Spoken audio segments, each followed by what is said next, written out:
Well, hello, class. I think of all of the lectures that we'll cover in advanced hermeneutics, this may be one of my favorite. In this particular lecture, I'm going to introduce you to a tool that's called the Hermeneutical Circle. But I'm not just going to simply say, here are the steps to it. We're actually going to use it. So I'm going to invite you to do two things before you get started. Number one, get your Bible and open it to Matthew 24. We're going to walk through that passage together. Number two, directly above where this lecture is, so you're in Canvas, you've got the embedded video, directly above that video, there's a PDF called the Hermeneutical Circle.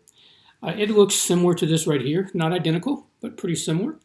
And if you want to download that to look at this as we go through it, I think it'll be a help to you to have it in front of you, and then we're going to look at it together.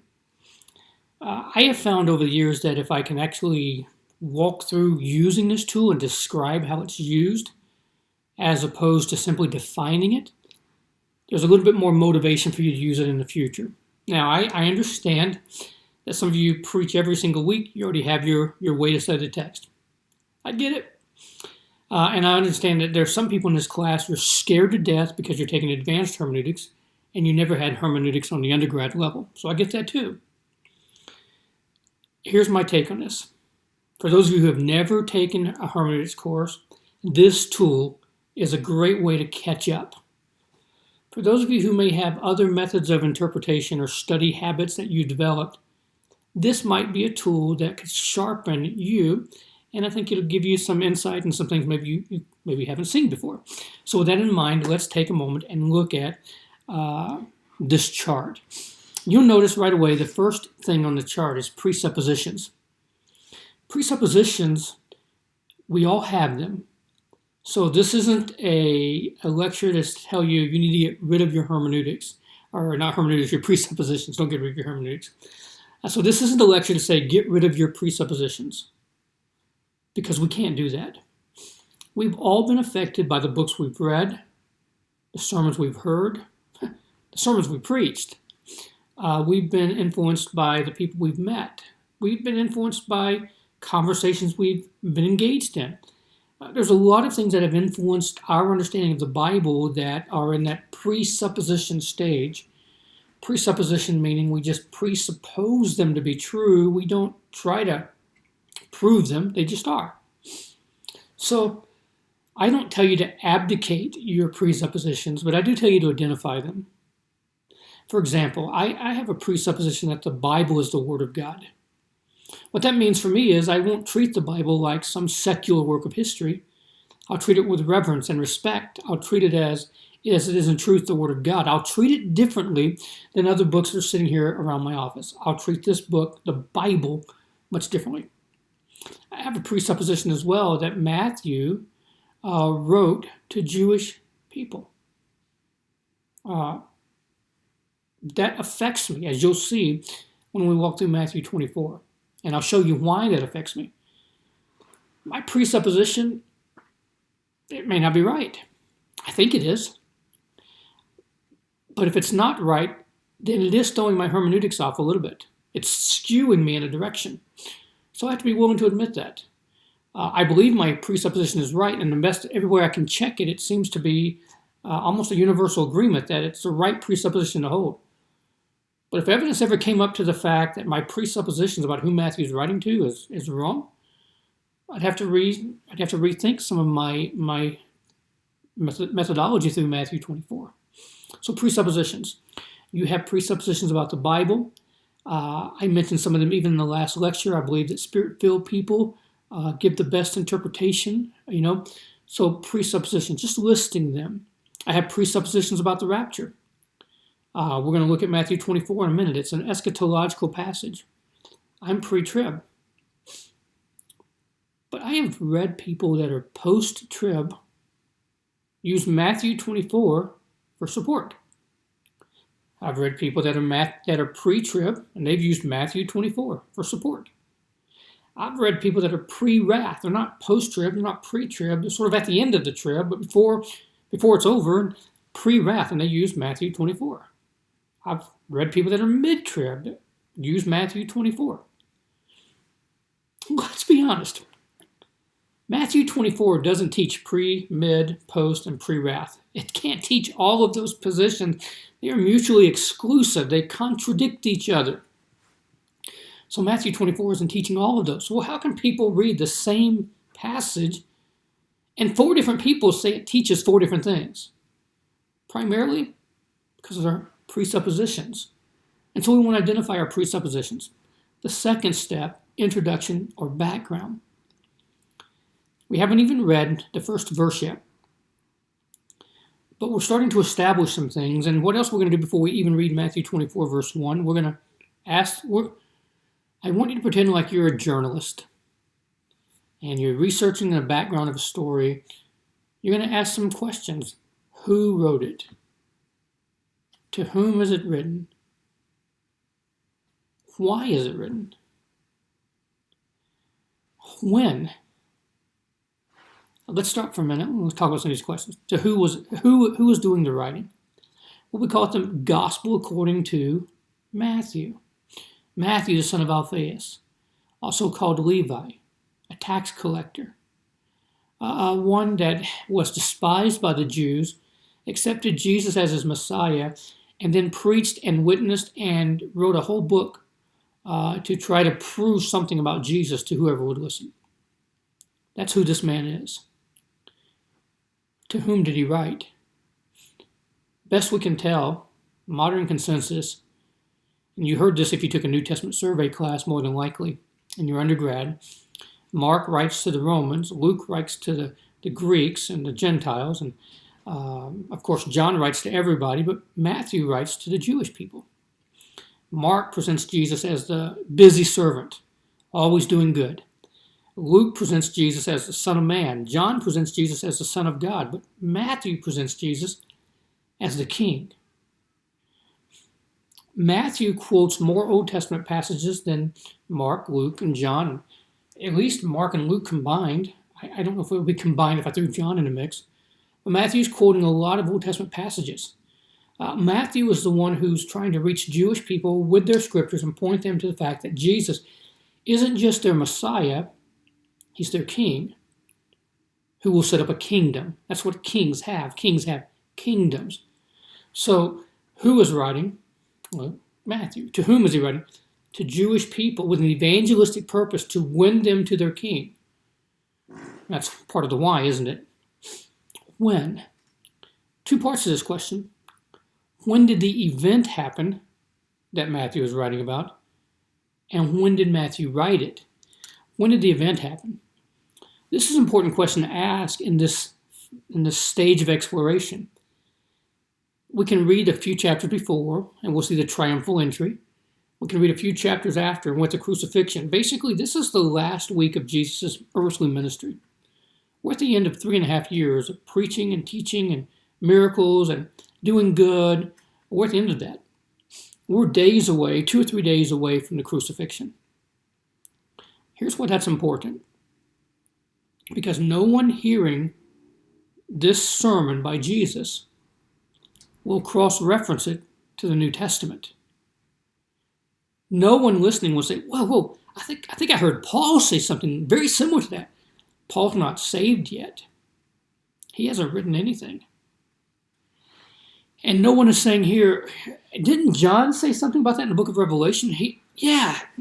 No, not yet. Peter, yeah, that's Peter up there. You remember when he hasn't written anything. Matthew hasn't written anything. Jesus is communicating to people that he expects to understand his message without cross-referencing to the New Testament to interpret it. When we go over to the answer, when was it written? Somewhere between 45 and 50 AD, 15 or so years after the fact. It's one of the early New Testament books to be written.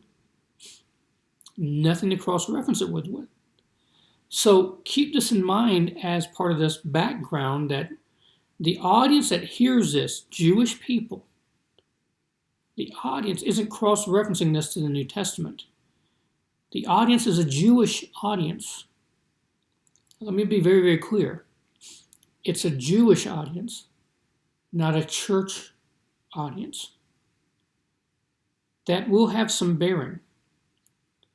At this stage of Revelation, no one knows what the church is.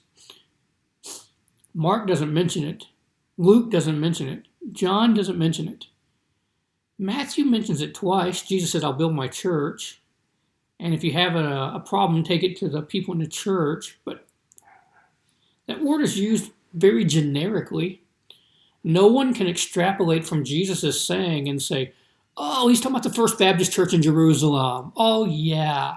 No. All that word means right now, when Jesus says it, is his assembly. There's still a mystery to it that hasn't been revealed, and Paul is going to make some of that clear. So no one is sitting here saying, hey, he's delivering this message to the church. No one as well, maybe I'm getting a little bit ahead of me, but I'll say it anyway. No one right now was listening for, when is the rapture? That's not a Jewish concept. So understanding the audience, do you know when you're a speaker, whether you're a Sunday school teacher or a communicator of any sort, one of the things a speaker wants to do as quickly as possible is to get a gauge on his audience because he wants to connect with them. He wants to speak in a way that they understand him. He has an illustration in the back of his mind, but as he's looking at the audience, I don't think that's going to connect right. So he'll use another illustration. He'll look at their faces. I don't think they're getting this yet. And he'll come back to a point that he thought he had made, but he'll try to drive it home a little bit harder because he wants to make sure they get it. Knowing his audience. We need to know the audience that Jesus is speaking to, because if we pretend like he's speaking to us, directly to us, we start to incorporate some of our theology into a text that hasn't been fleshed out yet.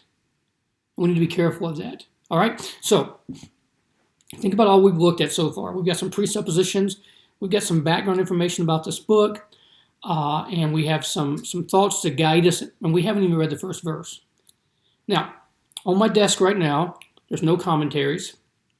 On my desk right now, there's no pieces of paper taped anywhere for me as cheat sheets. I'm going to be looking at my Bible, Matthew 24. I've got a wide margin Bible. In this particular, it's a new Bible. I don't have any notes written in Matthew 24. So we're just going to walk through the text. And that brings us to our third step, exegesis. Exegesis sounds like a fancy word. All it really means is pulling the meaning out of the text. And we can do that by doing word studies. But sometimes that's artificial. You ever observe someone read a text and then preach a message about one word? And now I want to just pull this word out of the text right here, and I want to drive that. Okay. But I always get nervous when somebody says, I want to pull this word out of the text. No, leave it in the text because the Holy Spirit inspired it in a text. And before I just take a word out of the text, because the moment I do that, it's no longer in context. It's this floating artificial word that might have some good thoughts to it for sermon ideas, but I can't then take that back and say, this is what it means here.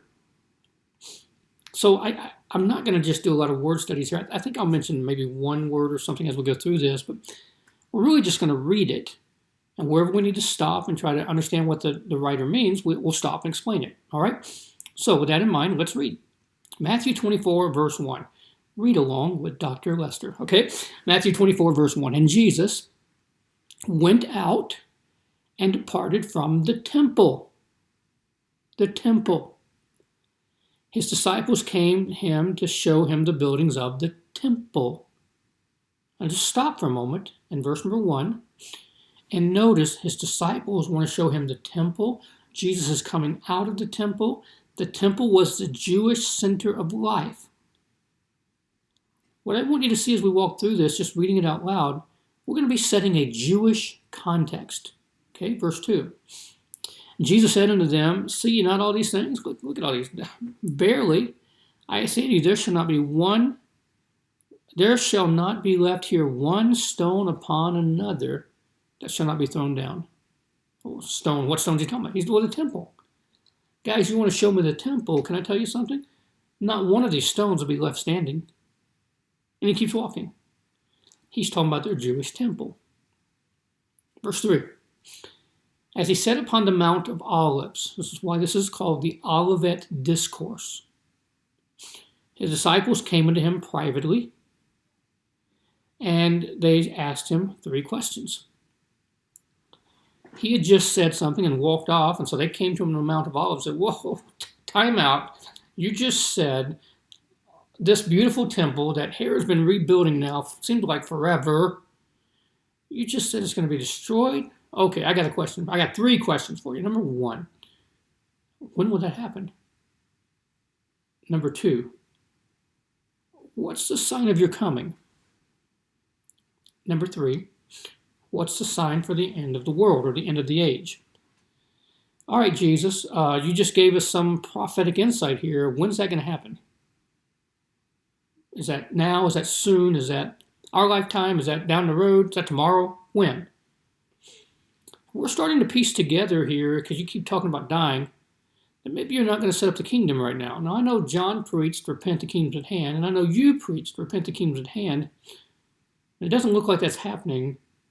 So what sign should we look for your coming? Now, by implication, you're coming again, because he's already right there. He's already here. So if you and I are talking together and I say something, hey now, Bob, when are you coming? You'd look at me like, well, I'm here. Oh, no, when are you coming again? So he doesn't say the word again, but I think we can be fair with the text and say this is what they're hinting at. Because their whole Jewish mindset is the Abrahamic covenant, Davidic covenant, the preaching of John the Baptist, the preaching of Jesus, there should be a kingdom being set up, and it's not, because the Jews have rejected the king. So when are you going to do this? When are you coming again to set up the kingdom? They're not asking about the rapture. That's not in their mind at all. They have no context. If you were to walk up to somebody and say rapture, they don't even have a point of reference. Well, what are you talking about? That is as foreign to them as if I just started speaking to you in a different language right now. There's no point of reference for that. By coming, what they mean is the setting up of the kingdom, the Jewish kingdom that's been promised to the nation of Israel. Now, from verse 4 on, Jesus begins to answer those 3 questions. We haven't opened up a commentary, but we're just setting the context here. We're pulling the meaning from the text. We're letting the text guide us. Verse 5. Or verse 4. And Jesus answered and said unto them, take heed that no man deceive you. For many shall come in my name, saying, I am Christ, and shall deceive many. I'm going to stop there for a minute. In our Western churches, I hate to say it, but I'm afraid sometimes we have gotten the idea that Christ is a name. His name is Jesus Christ, Mr. Christ. First name Jesus, last name Christ. And because of that presupposition, it has blinded us sometimes to some obvious Jewish overtones in the text. The word Christ, it's a transliterated word from the Greek language. The Greek language is Christos. We drop off the OS, we have a brand new English word, Christ. But this word Christos is the Greek equivalent from the Old Testament Hebrew word Messiah, which is where we get the word Messiah. Messiah is a promise for the Jewish people. And Jesus says, in the day before I'm coming back, you need to know before I come back, there's going to be many false messiahs coming to the nation of Israel saying they've got the answer. Don't let them deceive you. Verse 6. You'll hear wars, rumors of wars. Don't be troubled. All these things must come to pass, but the end isn't yet. That's not the sign. It just means you're getting really, really close. Nation will rise against nation, kingdom against kingdom. Famines, pestilences, earthquakes in divers places. Again, really, really close. That's not the end. That's the beginning of sorrows. Verse 8. And here's where I want to point something out to you that maybe you might miss if you're not careful. When we see the beginning of sorrows, we might think of trials, and difficulties, and woe is me, this is going to be really, really hard. The word sorrow is the Greek word odin. We would spell it O-D-I-N. It's an interesting word. The word means birth pangs. Birth pangs. So when you see these earthquakes and famines and pestilences, oh, here come, no, what does he mean? Birth pangs. Does he mean the whole world's about to go into labor? What does he mean? From our Gentile perspective, we might miss it. To a Jewish audience, it's very clear what he's saying. In Jeremiah chapter 30, verse number 7, talking about the day of the Lord, the end times, an eschatological viewpoint, Jeremiah says that's the day, alas, that day is great. It's the day of Jacob's trouble. The word there, the Hebrew word trouble, it means birth pangs. And so the Jewish people, one of their hopes is the birth pangs of the Messiah. A whole other topic I don't even have time to get into, but it's a fun study, a fascinating study to understand the Jewish mindset, how they understand Jeremiah chapter 30, and how Jesus alludes back to that with that word. It's a tie back to that word to let them know this is what Jeremiah prophesied. This is the beginning of it. They'll deliver you up to be afflicted, kill you. You'll be hated of all nations for my name's sake. He's not saying here that the world is going to hate the church. The world is going to hate Israel. We're not talking about here persecution of the church. We're talking about anti-Semitism here. And many false prophets will rise. They'll deceive many, just like the false Christ. Iniquity shall abound. The love of many will wax cold. But he that shall endure unto the end, the same shall be saved. He's not talking necessarily, when we hear the word saved, we think, that's perseverance of the saints right there. You got to just hang on to the end, and that's how you know you really got it. No, the word saved, it's a generic word as well. It can have eternal consequences. It can also mean delivered. In this particular context, when you see all these things coming to pass, and you see the beginnings of all this, if you're alive at the end, rest assured, deliverance is coming. And that deliverance is the king coming to set up the kingdom. This gospel of the kingdom, hear it? This gospel of the kingdom shall be preached in all the world for a witness unto all nations. And then the end will come. You want to know what the sign is for the end? The sign of the end of the world? You'll know we're coming to the end of that when you start seeing the whole world and every nation hearing about the preaching of the gospel of the kingdom and the king is returning. You'll know you're at the end. When you therefore shall see the abomination of desolation, spoken of by Daniel the prophet, you better understand it. When you start to see that the temple is going to be desecrated, so didn't that already happen under Antiochus Epiphanes? Jesus says it's still future. By the way, if the temple needs to be desecrated, it'll have to be rebuilt too.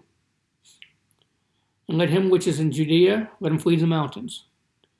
And those that are on the housetop, don't come down and take anything of the house. If you're in the field, don't come back to take your clothes.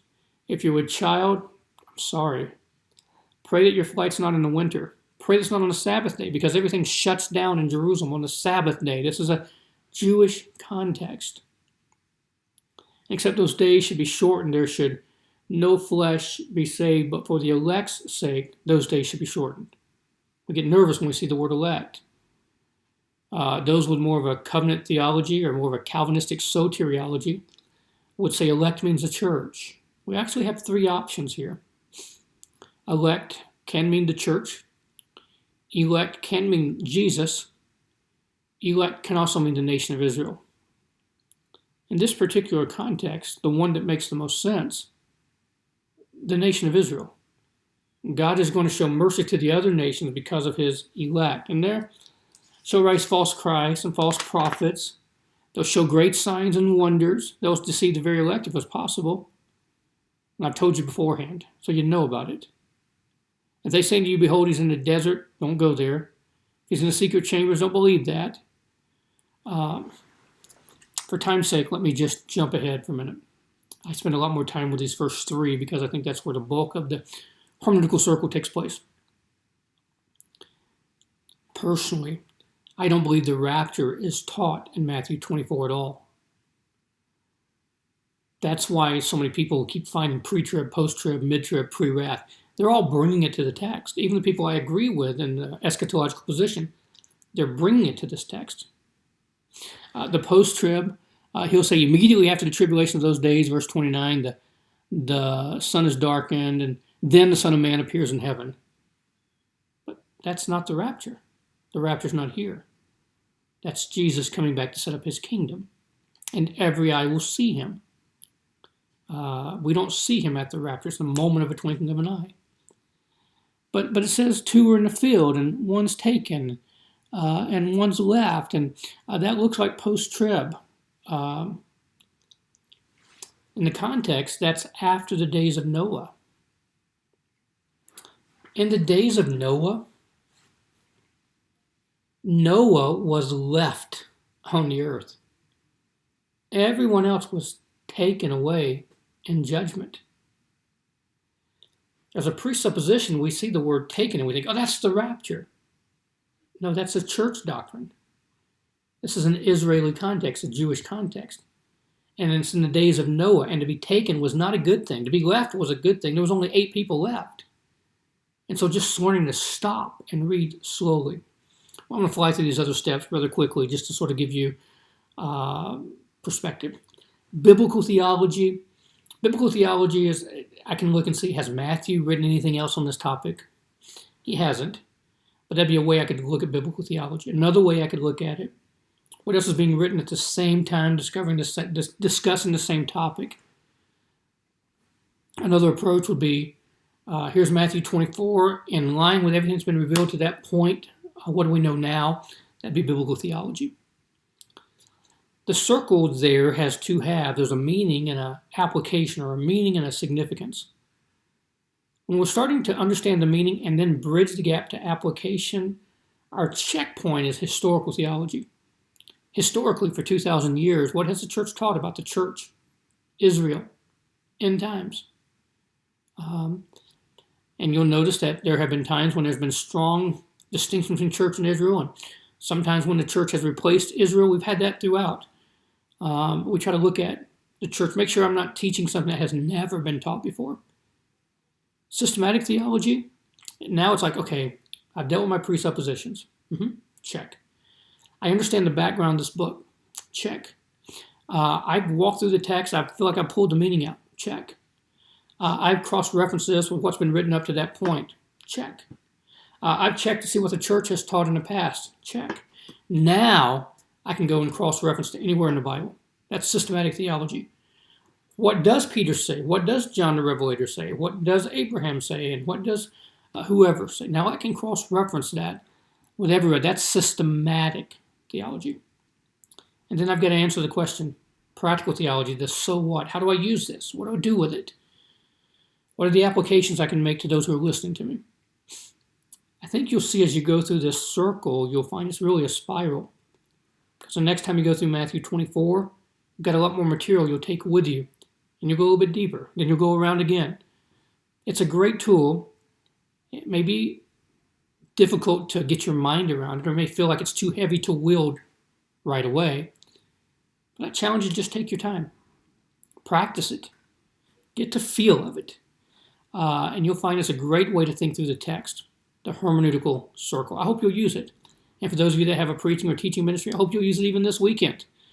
Give it a shot and let me know your thoughts. I think also you'll find this very helpful for our major project for this term as well. Keep that in the back of your mind as you're working on that. Okay? Again, if you have questions, feel free to let me know. This lecture is a little bit longer than others, but hopefully helpful. All right? I'll see you in the next lecture. See you then.